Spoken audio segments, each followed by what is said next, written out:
because these Thessalonians show you and me that in order for my faith to be experienced as true and transformative, there are three little things that are important. And the first is this: I have to look to something bigger than myself.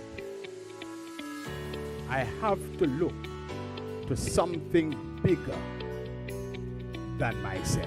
Paul said that he was inspired by their work produced by faith.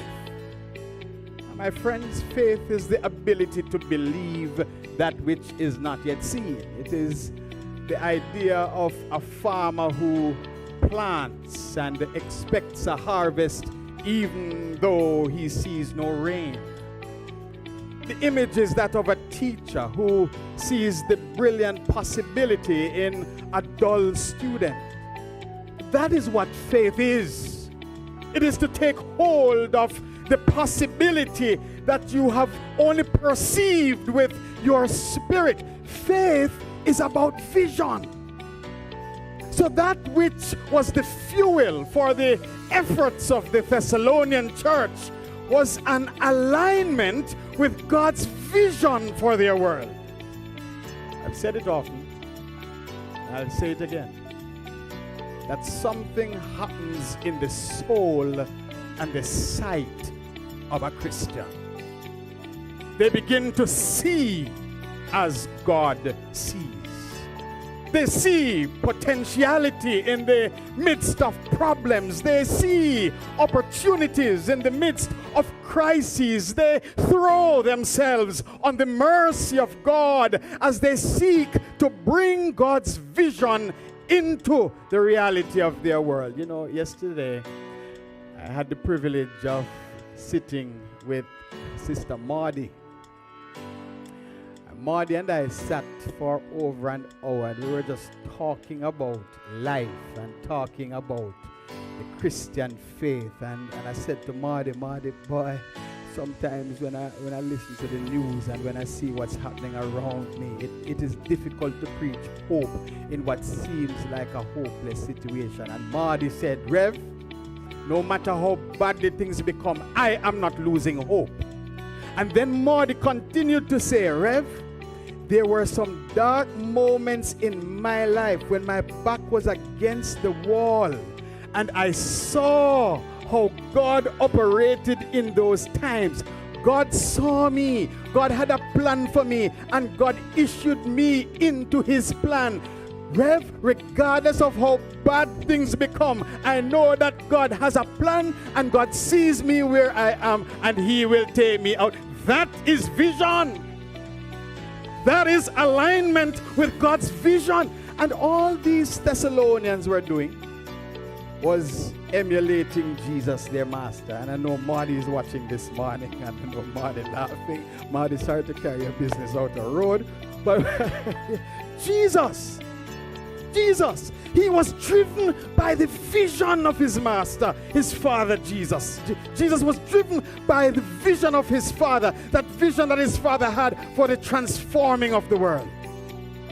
He was captivated by the possibility of human hearts being changed, of human lives being restored, of the earth being filled with the knowledge of the glory of God as the waters cover the seas. And having been captured by his father's vision for transformation, he positioned himself to be God's instrument, God's channel, God's conduit of renewal and restoration. I want to say to us that we come to the table of Holy Communion today because we believe that God has a good vision for our lives, a good vision for Jamaica land we love, and a good vision of what the possibilities are for this world. So captivated was Jesus by his Father's vision of transformation that he could be heard saying to his disciples, I must work the work of him who sent me while it is day. For night is coming when man can't work. So with diligence, with sacrifice, he offered his time He offered his sweat. He offered his tears. He offered his blood. He offered his life so that the kingdoms of this earth could become the kingdoms of our God and his Christ, and that humanity may have life and life more abundant. Maybe I should ask you, have you caught a glimpse of God's vision for life? Have you caught a glimpse of God's vision for this country? Have you caught vision, the vision of God for this earth? I wonder if it concerns you as it concerns me, how the music of our land is devolving. Gatherings and witchcraft and scamming are being heralded as supreme means of survival. And it's in the music. We have a lot of work to do in rescuing the minds of our people and the music of our nation. I wonder if you have caught God's vision for our environment. Does it concern you that governments, not only here in Jamaica but across the world, seem to understand development only in economic terms?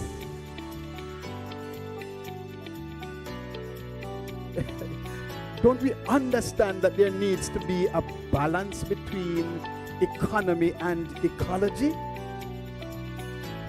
I drove up in the Mona area recently, and I looked on the hillside and I said to myself, I somehow thought that the Karachi and Long Mountain region were water catchment areas. But if you look, all the landscape is being cleared because houses are going to be built. What will happen in years to come when water is to be stored and captured? What will happen to the ecology if we continue to tear down our mountainsides and our trees? Do we have a vision for what this country needs to be based on God's vision? Maybe we can't do big things like lobbying government. But what can we do in our own backyards? Among our neighbors? In our communities? Have we caught God's vision for sharing of our resources with each other? Because as the economic belt tightens, and my God, I don't know if you're feeling it. The question is, how can we exercise neighborliness? By discerning the needs and seeking to address the needs. How can our cell groups and district groups and auxiliary groups of our various churches be systems of real support to each other? How can men and women meet with other men and women and see how we can make life sustainable together because it dread out a road? Have you caught God's vision for life? Does your faith make sense? Is your faith an active faith? Does your faith have body? Does it have depth? Does it have substance? Has your faith effected change? The example of these Thessalonians shines so brightly because they show us that true and transformative faith looks to something bigger than itself. It keys into God's vision.